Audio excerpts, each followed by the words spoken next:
Se anuncia que va a haber un plebiscito para esta nueva constitución. ¿Cómo tomó ese anuncio? ¿Era algo esperado? ¿Fue sorpresivo? Bueno, en una dictadura todo es sorpresivo y todo es inesperado, ¿verdad?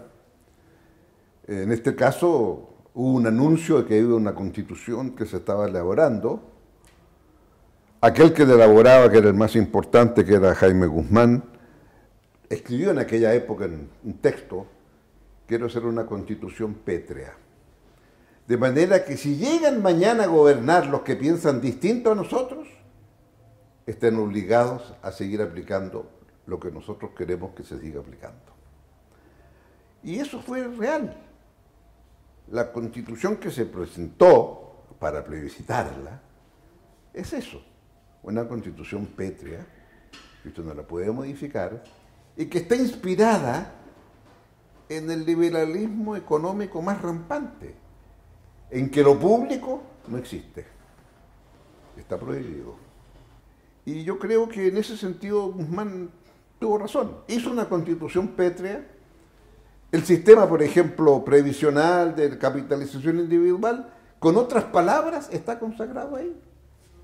Entonces, cambiar eso implica una modificación constitucional de envergadura.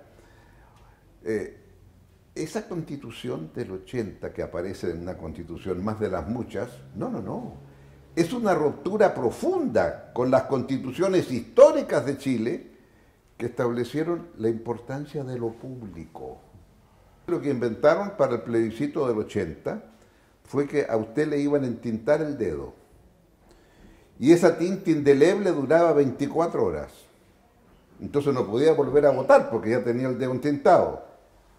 Bueno, mi señora fue a votar, Luisa, fue a votar con su cuñada y, bueno, como era un poquito, Luisa, tan pronto votó, sacó un pañuelito y quedó el dedo limpio. Ve usted, le dijo, puede votar de nuevo. Señora, esto para gente honrada, por supuesto, ¿cómo se le ocurre decir aquello? Ese es el concepto. O sea, era una parodia. Esa es la verdad. Si usted quisiera hacer una obra de chiste, de cómo es una dictadura, eso es una parodia. Ahora, ¿de qué manera esa constitución influye hasta el Chile que tenemos hoy? ¿Cuánto marcó el futuro de nuestro país la constitución del 80? Bueno, marcó lo que quería Guzmán que marcara. O sea, ¿en qué medida esta constitución, verdad? No era que tenía una ilegitimidad de origen, porque claro, eso no era un plebiscito, ¿verdad? Y era producto de un sistema dictatorial. Ahora, tuvo ciertas modificaciones al final, porque al presidente Pinochet, presidente entre comillas, se le nombraba presidente por 16 años. Entonces ahí el ministro de la época, Fernández, le dijo: presidente, mire, esto va a ser mal visto en el extranjero. ¿Por qué no le ponemos 8 años? Y que después de los 8 años, entonces la Junta Militar propone una persona para que continúe otros 8 años. Y lo van a proponer a usted, y por lo tanto usted gobierna 16 años, pero con un interregno. Ese interregno fue el plebiscito del 88 que perdió. Vamos al plebiscito del 88. Gana el no, pero quedan 500 días todavía para que asuma el presidente Elwin. ¿Qué pasó en esos 500 días? ¿Qué reformas hubo a la Constitución y qué otras leyes de amarre hubo? Bueno, esos 500 días fue una falta de respeto al sistema democrático que se quería comenzar a instaurar. Porque no se respetó la voluntad que se había expresado. Queremos que usted se vaya. Y él luchó esos 500 días para dejar todo amarrado, bien amarrado. Por eso, digo yo, es una falta de respeto. Bueno, pues paso un comercial. Publiqué recién memorias y explico lo que son los 500 días.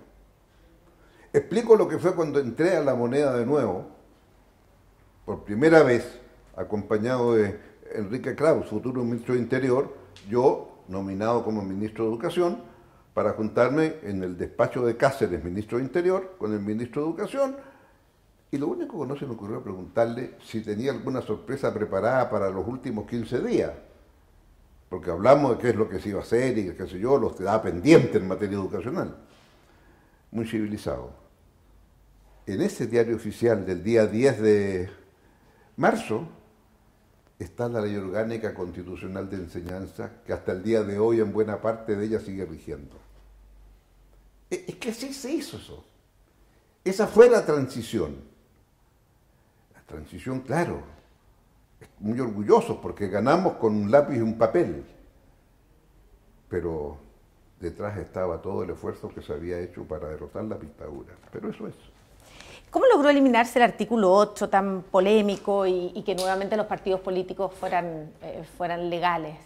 Bueno, ese artículo 8 era simplemente el resultado, porque en verdad la gente dice después hubo una negociación. La verdad es que no hubo negociación. Hubo un pliego de peticiones y al frente le decían, esto no estoy de acuerdo, esto sí, discutámoslo. Entonces, el artículo 8, sí es cierto, entendieron que había que cambiarlo porque, por ejemplo, Clodomiro Almeida, que era uno de los dirigentes más importantes del mundo político de la época, no podía votar, pues estaba casado por el artículo 8. Y muchos otros dirigentes, Germán Correa no podía votar porque estaba casado. Bueno, eso se modificó. Ahora, ¿se modificó a cambio de qué? De que ellos aumentaron los quórums para modificar las reformas a la Constitución. Porque por ahí había una pequeña rendija que se podía haber usado. Aún el artículo 8 lo cambiaron para ellos a su vez modificar los quórums para modificar la Constitución. Se habla que había un acuerdo con la derecha, que justamente en ese tiempo, en esos 500 días, se había llegado a un acuerdo respecto al sistema binominal. ¿Cómo fueron esas negociaciones? ¿Cuál era ese acuerdo? ¿Qué pasó? Lo que ocurrió fue lo siguiente, muy simple. Las negociaciones se hicieron entre la Concertación de Partidos por la Democracia, en que iba Patricio Aylwin, y luego Renovación Nacional, con Onofre Jarpa a la cabeza, con un joven secretario general, Alamán creo que se llamaba, ¿no? No, es Andrés Alamán, por cierto. Bueno, y al final fue pintoresco, porque al final estas dos personas se fueron en un mismo auto. Negociaban en un edificio ahí en la calle Bandera. Entonces entraban directo al estacionamiento. Y ahí se conocían, por supuesto, de otras épocas, Aylwin con Jarpa, Onofre Jarpa. Y ahí entonces dijeron, bueno, pero es que si no conseguimos, por ejemplo, cambiar el binominal, lo hacemos en la primera legislatura. Tan pronto se elige el Congreso, ahí lo cambiamos. Este fue un tema muy debatido entre nosotros en la coalición, en la concertación. Fue la única vez que yo vi enojado a Aylwin conmigo. ¿Por qué se enojó? Porque a mí me parecía que era indispensable cambiar el binominal. Entonces dijo, pero es que no podemos cambiarlo. Entonces hemos llegado a un acuerdo con Renovación Nacional, lo cambiamos apenas se constituya el nuevo Congreso. Entonces, la reunión final, que todos estaban por aceptar aquello, y yo no quería. Hice una intervención un poquito dura. Y yo me pregunto qué pasa, y me preguntaba muchas cosas. Y ahí Patricio me respondió duro. Entonces yo sopesé lo que iba a ocurrir, porque si yo llamaba y decía que no estaba de acuerdo, había que hacer un plebiscito de nuevo para aprobar la reforma de la Constitución.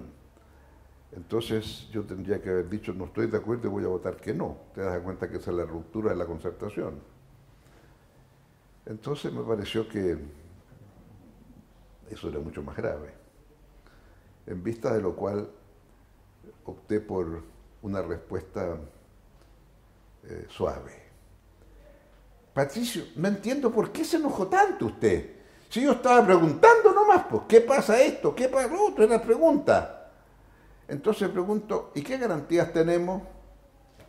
Y ahí entonces me explicó que al día siguiente íbamos a a cenar en casa de Ricardo Rivadeneira para abrochar finalmente el acuerdo. El acuerdo estuvo soleado y sacramentado, por supuesto. Después no se cumplió, claro. Nos quedamos esperando que se cumpliera. Don Ricardo, vamos ahora al año 2005. Después de ya 15 años de vigencia de la Constitución, recién, durante la democracia, de democracia, quiero decir, en democracia ya llevaba 15 años, no habían podido cambiar todavía principalmente el tema de los senadores designados. ¿Cómo se llega a eso? ¿Cómo logra usted? ¿Qué negociaciones tiene que hacer? ¿Y cómo fue? Muy simple. Mire qué simple. Asumí en marzo. A final de marzo, comienzos de abril, rueda de prensa e informé al país que había decidido hacer una reforma constitucional profunda. Y para eso le había pedido al presidente del Senado, Andrés Saldívar, que usara un artículo de la Constitución que pueda haber para temas muy importantes una comisión mixta de senadores y diputados que elaboran un borrador de proyecto y luego se envía el proyecto una vez que ha habido un intercambio entre las dos cámaras. Y que usara este procedimiento.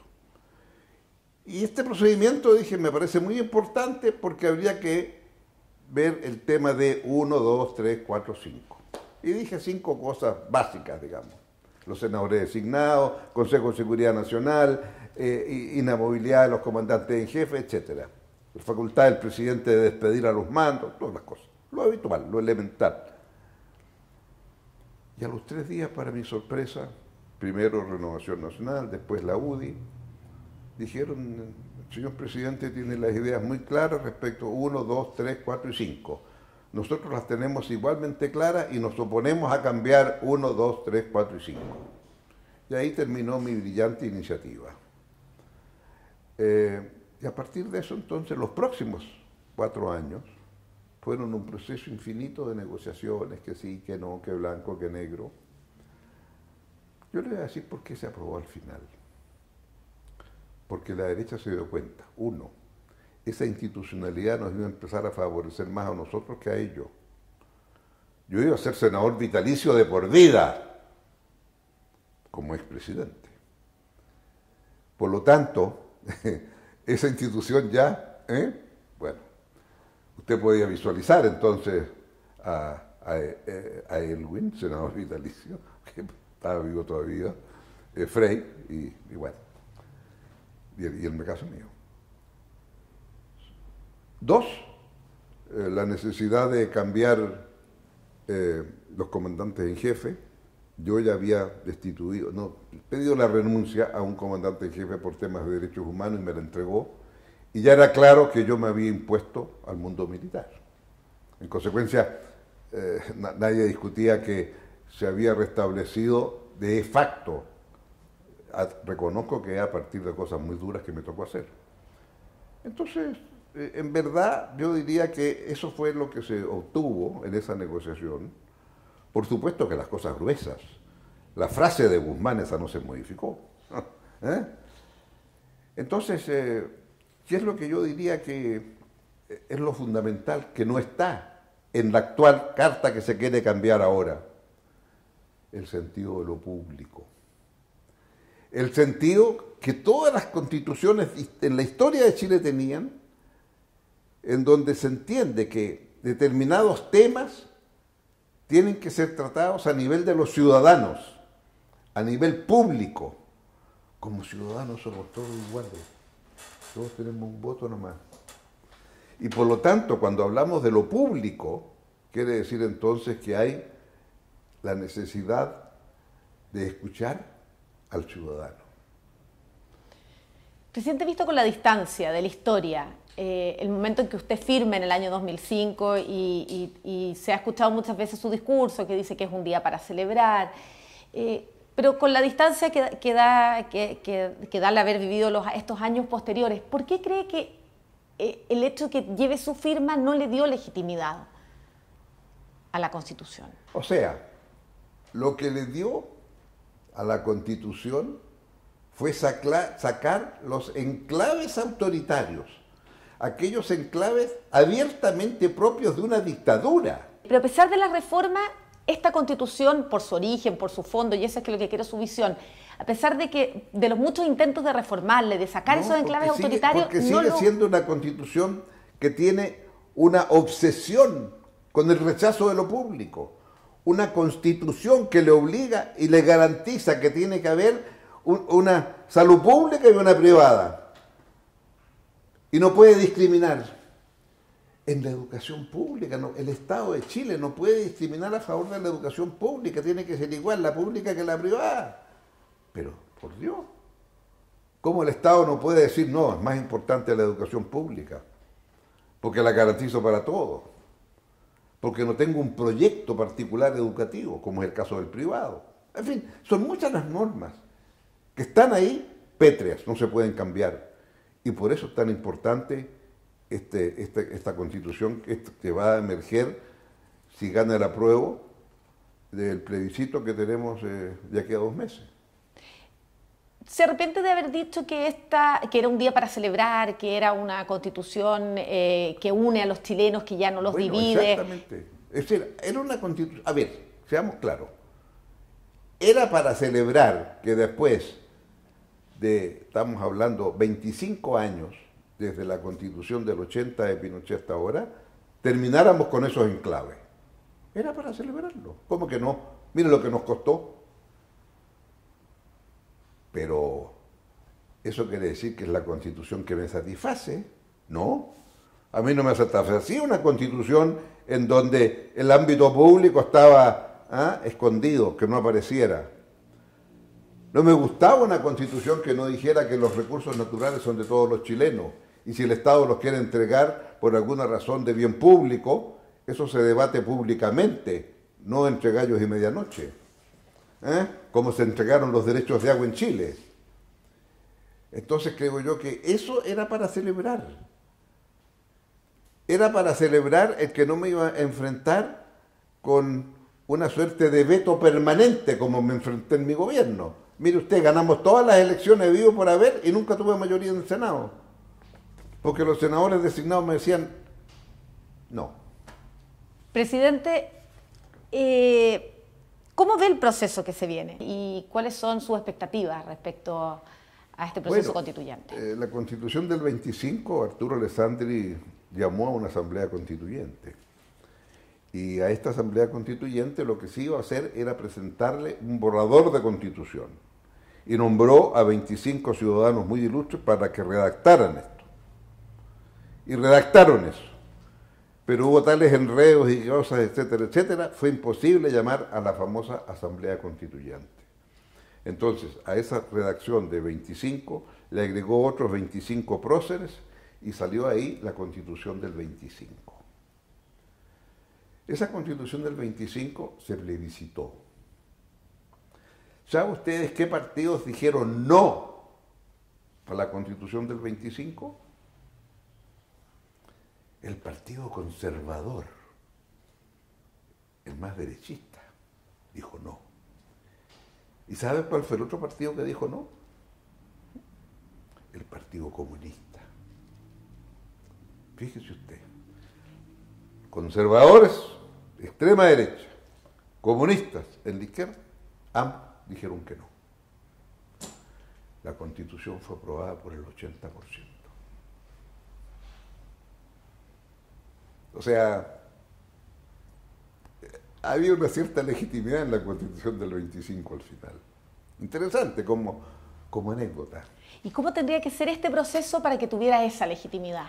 El proceso que vamos a vivir ahora. Bueno, creo que vamos a tener una súper legitimidad el que usted primero tenga, si quiere o no quiere, hacer una asamblea constituyente. Supuesto que gane el apruebo y que dice que sea elegida íntegramente, bueno, habrá que elegir entonces a los delegados a esa asamblea constituyente.